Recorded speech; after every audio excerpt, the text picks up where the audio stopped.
Hello dear students, তোমরা সকলে কেমন আছো? আজকে ক্লাস 8-এর লেসন 5 অর্থাৎ উইলিয়াম সমারসেট মমের লেখা প্রিন্সেস সেপ্টেম্বর টেক্সটটা পড়াবো এবং উচ্চারণ, অর্থসহ মানে এবং এক্সপ্লেনেশন বা ব্যাখ্যা করে দিব। তো চলো লেখক সম্পর্কে দেখে নিই। William Somerset Maugham 1874 to 1965 was a British playwright, novelist and a short story writer.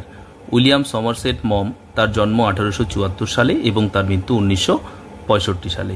তিনি ছিলেন একজন ব্রিটিশ প্লেরাইট মানে নাট্যকার, নোভেলিস্ট মানে উপন্যাসিক অ্যান্ড শর্ট স্টোরি রাইটার এবং ছোট গল্পের লেখক। During and after the wars, যুদ্ধ চলাকালীন এবং তার পরবর্তী সময়ে he travel to India and south east Asia, তিনি ইন্ডিয়াতে এবং সাউথ ইস্ট এশিয়াতে ভ্রমণ করেছিলেন।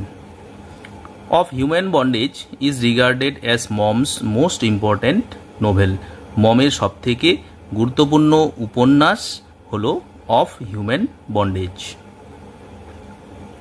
His other important works include the razor's edge, the moon and সিক্সপেন্স etcetera. তার অন্যান্য গুরুত্বপূর্ণ সৃষ্টিগুলো হল দ্য রেজর্স এজ এবং the moon and sixpence. The present text is an adapted version of his short story of the same name. বর্তমান যে গল্পটা আমরা পড়ব এটা হলো তার একই নামের গল্পের একটা ক্ষুদ্র সংস্করণ। চলো এবার টেক্সটটা দেখে নিই।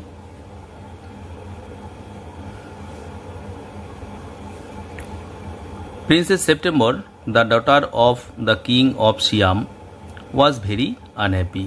প্রিন্সেস সেপ্টেম্বর হলো সিয়ামের রাজার কন্যা, সে অখুশি ছিল। She was weeping alone one day in her own room when she saw a little bird hope in. একদিন তার নিজের ঘরে একা একা বসে সে কান্না করছিল যখন সে দেখতে পেল একটা ছোট্ট পাখি তার ঘরে লাফিয়ে প্রবেশ করলো। হোপ মানে লাফিয়ে প্রবেশ করা। Then the little bird began to sing, তখন ওই ছোট্ট পাখিটা গান করা শুরু করলো। He sang a beautiful song all about the lake in the king's garden and the willow trees reflected in the still water. সে গান করা শুরু করলো রাজার বাগানের হ্রদ সম্পর্কে এবং সেই হ্রদের স্থির জলে উইলো গাছের যে প্রতিফলিত ছবি তা সম্পর্কে গান করলো। When he had finished, the princess was not crying anymore. যখন তার গান করা শেষ হয়ে গেল রাজকুমারী আর কান্না করছিল না। That was a very nice song, she said. রাজকুমারী বলল এটা খুব ভালো গান ছিল। Would you want me to live with you, said the little bird. ছোট্ট পাখিটা বলল তুমি কি আমাকে তোমার সঙ্গে থাকতে দেবে? Princess September clapped her hands with delight. রাজকুমারী সেপ্টেম্বর আনন্দে হাততালি দিতে থাকলো। Then the little bird hopped on to the end of the bed and sang her to sleep. তখন ওই ছোট্ট পাখিটা লাফিয়ে বিছানার এক প্রান্তে চলে গেল এবং গান করে তাকে ঘুম পাড়িয়ে দিল। তাকে বলতে রাজকুমারী সেপ্টেম্বরকে। When she awoke the next day, the little bird was still sitting there. যখন সে পরের দিন ঘুম থেকে জেগে উঠল ওই ছোট্ট পাখিটা তখনও তার বিছানার এক প্রান্তে বসেছিল। And as she opened her eyes he said good morning.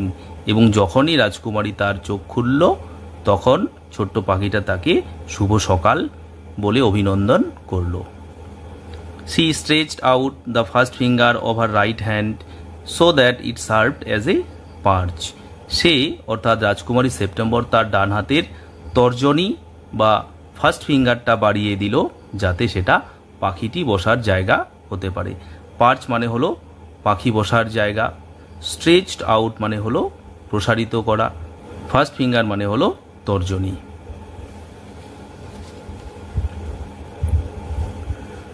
The little bird flew down and sat on it. ছোট্ট পাখিটা উড়ে এসে তার হাতের আঙ্গুলে বসে পড়ল। Then she went through the palace and called on each of the princesses in turn.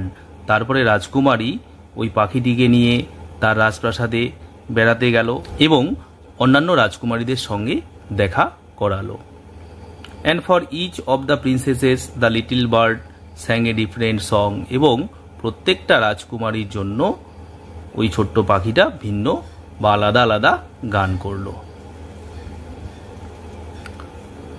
The other princesses were jealous, অন্যান্য রাজকুমারীরা ছিল হিংসুটে বা ঈর্ষাপরায়ণ, অ্যান্ড ভিজিটেড সেপ্টেম্বর টুগেদার, এবং তারা একসাথে সেপ্টেম্বরের সঙ্গে দেখা করতে গেল। জেলাস মানে হিংসুটে বা ঈর্ষাপরায়ণ, ভিজিটেড মানে দেখতে গিয়েছিল। Well my dear they said, তারা বলল, ওহে আমার প্রিয়, your little bird flies in and out just as he likes, তোমার ছোট্ট পাখিটা তার নিজের ইচ্ছা মতো উড়ে আসে এবং উড়ে যায়। They looked round the room, তারা তাদের ঘরের চারিদিকে তাকালো। Where is your bird now they said, তারা জিজ্ঞাসা করলো, তোমার পাখিটা এখন কোথায় আছে? He has gone off to visit his home said September, September বলল, সে তার বাড়িতে দেখা করতে গিয়েছে। And what makes you think he will come back asked the princesses, রাজকুমারীরা জিজ্ঞাসা করলো, এবং তুমি কিভাবে বুঝবে যে সে তোমার কাছে ফিরে আসবে? He always does come back said September, September বলল, সে সবসময়ই ফিরে আসে। Well my dear said the princesses, রাজকুমারীরা বলল, ওহে আমাদের প্রিয়, if you take our advice pop him into the cage and keep him there, যদি তুমি আমাদের উপদেশ গ্রহণ করো তাহলে তাকে খাঁচায় বন্দি করে দাও এবং সেখানেই রেখে দাও। পপ মানে হলো বন্দি করে দেওয়া। But I like to have him fly around the room said the princess, রাজকুমারী সেপ্টেম্বর বলল যে কিন্তু আমি চাই সে আমার ঘরের চারিদিকে উড়ে বেড়াক। সেফটি ফার্স্ট সেইড হার সিস্টার্স অমিনাসলি, তার বোনগুলো সাবধান করে দিয়ে বলল, নিরাপত্তা সবার আগে। অমিনাসলি মানে হলো সাবধান করে দিয়ে কোনো কিছু বলা।